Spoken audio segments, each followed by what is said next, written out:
চশমা museum, a house of world class, জলট্যাক মোড়, বহরমপুর মডার্ন হোটেলের সামনে। শিক্ষক দুর্নীতি মামলায় কৌশিক ঘোষ ও মিহির চন্দ্র সাহাকে গ্রেপ্তার করল মুর্শিদাবাদের বড়ুয়া থানার পুলিশ। বুধবার বীরভূম জেলার শান্তিনিকেতন থানা এলাকার ভাড়া বাড়ি থেকে কৌশিক ঘোষকে গ্রেপ্তার করে পুলিশ। মিহির চন্দ্র সাহাকে সাঁইতিয়া থানার কনুরি গ্রাম থেকে গ্রেপ্তার করা হয়। 16 জুন 2025 সালে বড়ুয়া থানায় অভিযোগ দায়ের করলে তার ভিত্তিতেই কৌশিক ও মিহিরকে গ্রেপ্তার করে বড়ুয়া থানার পুলিশ।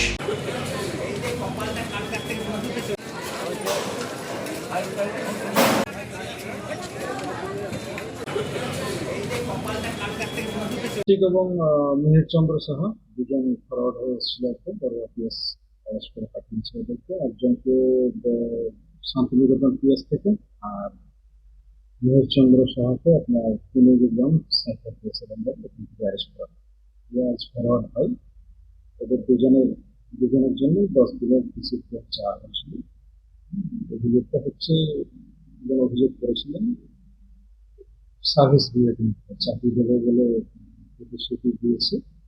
যার ভিত্তিতে প্রচুর টাকার একটা ডকুমেন্টারি লেনদেন হয়েছিল, তার ভিত্তিতে অ্যারেস্ট হয়েছিল। ইনভেস্টিগেশন চলছে। চেয়েছিলাম আমরা 7 দিন অ্যালাউ